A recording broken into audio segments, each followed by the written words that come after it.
পাকিস্তানের সাবেক প্রধানমন্ত্রী ইমরান খানের জামিন আবেদন মঞ্জুর করেছেন ইসলামাবাদ হাইকোর্ট। দ্রুতই তাকে মুক্তির নির্দেশ দেওয়া হয়। ভারত পাকিস্তানের উত্তেজনা বাড়তে থাকলে বাংলাদেশেও তার নেতিবাচক প্রভাব পড়বে বলে মনে করছেন বিশ্লেষকরা। পাকিস্তানে চালানো ভারতের হামলাকে হাস্যকর বলে আখ্যা দিয়েছেন তিনি। বাংলায় একটা কথা আছে, ইট মারলে পাটকেল খেতে হয়, তবে কার ইট কার পাটকেল সেটা নিয়ে প্রশ্ন। ভারত যদি যুদ্ধ করে ভারত শেষ হয়ে যাবে, ভারত খণ্ড বিখণ্ড হয়ে যাবে। এই যুদ্ধ থেকে ভারত ছুটতে পারবে না। পাকিস্তান ভারত যুদ্ধ না, কিন্তু সীমান্তে চীন আছে, বিশাল লাদাখ এবং অরুণাচল।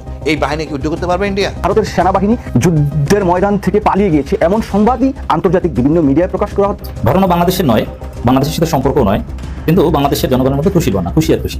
চীন নাকি মোদি বিসি কান্দে উঠে দিছে। এখন ভারতের সামনে যে কি একটা দিন অপেক্ষা করতেছে, ভারতকে একেবারে পুরো এক ঘুরে করে রাখা হবে। আর দুই ফ্রন্ট থেকে চীন ও পাকিস্তানের এই যৌথ হামলা মোকাবেলার সামর্থ্য নেই ভারতের। আসসালামু আলাইকুম দর্শক, ভিডিওর বিশেষ অংশগুলো দেখে বুঝতেই পেরেছেন কোন বিষয়ে আজকের ভিডিওটি হতে যাচ্ছে। দর্শক, ভারত এবং পাকিস্তান যুদ্ধ যখন টান টান উত্তেজনায়, ঠিক এই মুহূর্তেই কিন্তু একটি স্বস্তির খবর এলো।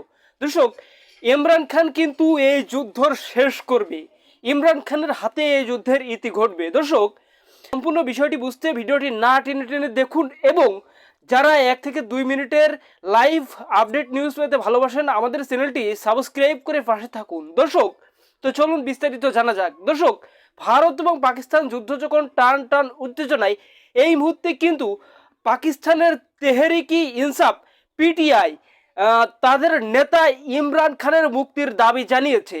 আর ভারত কিন্তু সর্বদলীয় জোটের মাধ্যমে এই যুদ্ধটা পরিচালনা করার সিদ্ধান্ত নিয়েছে। পাকিস্তান কিন্তু সর্বদলীয় জোটের মাধ্যমে এই যুদ্ধ পরিচালনা করার সম্মতি দিয়েছে।